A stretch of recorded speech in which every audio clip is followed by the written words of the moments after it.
حمداللہ صاحب، آپ کو کیا لگتا ہے یہ 24 نومبر سے 26 نومبر تک جو کچھ اسلام آباد میں ہوا، آپ اس کو کیسے دیکھتے ہیں؟ چونکہ بات اب 26ویں آئینی ترمیم پارلیمنٹ سپریم کورٹ سے نکل کر براہ راست تصادم تک چلی گئی ہے۔ بسم اللہ الرحمن الرحیم۔ بات 26ویں آئینی ترمیم سے شروع ہوئی، 26 نومبر پر ختم ہوئی۔ جی، اب 26 کا ہندسہ بے انصافی کر رہا ہے، یا ہم سیاستدان اور حکومت میں بیٹھے ہوئے لوگ بے انصاف ہیں، یا مارنے کے لیے صرف عوام ہے؟ دیکھیے، فارس بی بی بنیادی طور پر آئینی طور پر ہر پارٹی کو احتجاج کرنے کا حق ہے، یہ ان کا آئینی اور جمہوری حق ہے۔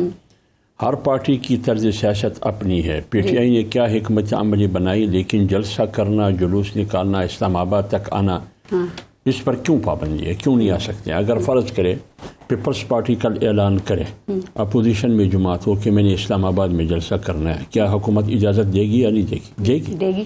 اگر جمعیت علماء اسلام اعلان کرے کہ ہم نے جلسہ کرنا ہے، کیا حکومت اجازت دے گی یا نہیں دے گی؟ دے گی۔ ایک فرق ہے، ایک سیکنڈ صرف، آپ نے پی ٹی آئی کی حکمت عملی پہ بات کی، آپ کو لگتا ہے وہ درست ہے؟ ابھی عقیل ملک یہ کہتے ہیں سر آپ نے بڑے لانگ مارچ کیے ہیں، جے یو آئی ایف نے، وہ پرامن تھے، وہ افہام و تفہیم سے ہو گئے، لیکن پی ٹی آئی کا جو احتجاج ہے وہ پرتشدد یا خونی کیوں ہو جاتا ہے؟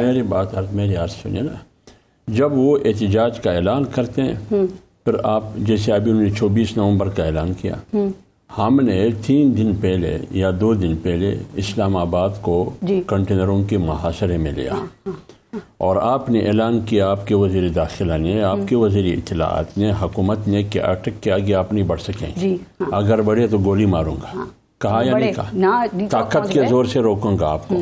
پھر اٹک سے یہ بات آپ نے کیوں کی؟ آپ نے ان کو اور اشتعال میں لایا۔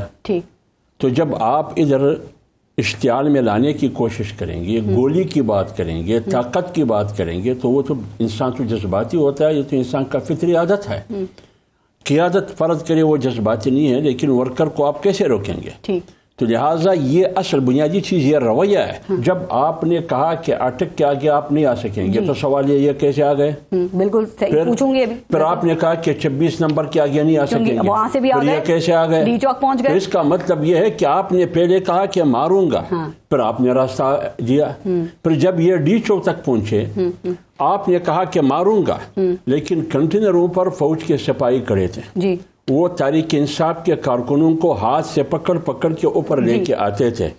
تو آپ کا رویہ مارنے کا تھا، اس کا رویہ ویلکم کا تھا۔ پھر آپ بتائیے، اس ملک میں ایک حکومت ہے، 2 حکومتیں ہیں، ایک فورس ہے یا 2 فورسز ہے، ہر ایک کا اپنا رخ ہے۔ ہم اس رویے کے خلاف ہیں۔ پھر آپ نے گولی کیوں چلائی؟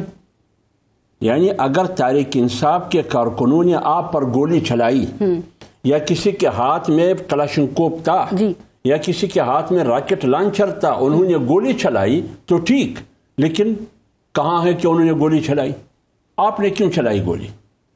ایک بات۔ دوسری بات نہیں، میں آپ کو ابھی کہہ رہا ہوں نا، کنٹینر پر جو شخص نماز پڑھ رہا ہے، جی بالکل، فوٹیج سب نے دیکھی، تو ایک طرف فوج کے سپاہی ان کو اٹھا کے کنٹینر کے اوپر لے کے آ رہے ہیں، ایک آدمی نماز پڑھتے ہوئے آپ نے کنٹینر سے پھینک دیا اس کو، کیوں پھینکا؟ کنٹینر نماز پڑھنے کی بھی جگہ نہیں۔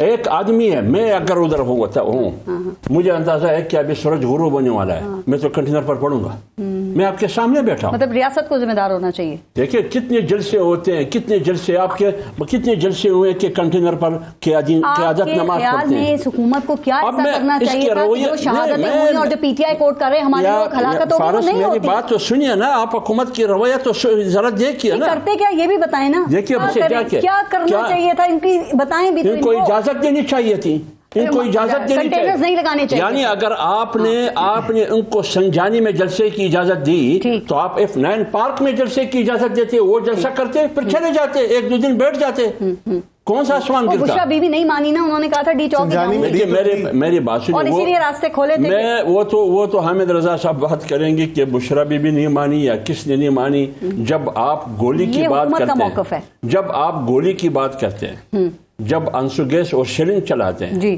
تو پھر آپ بتائیے اس کا ری ایکشن کیا ہوگا پھر؟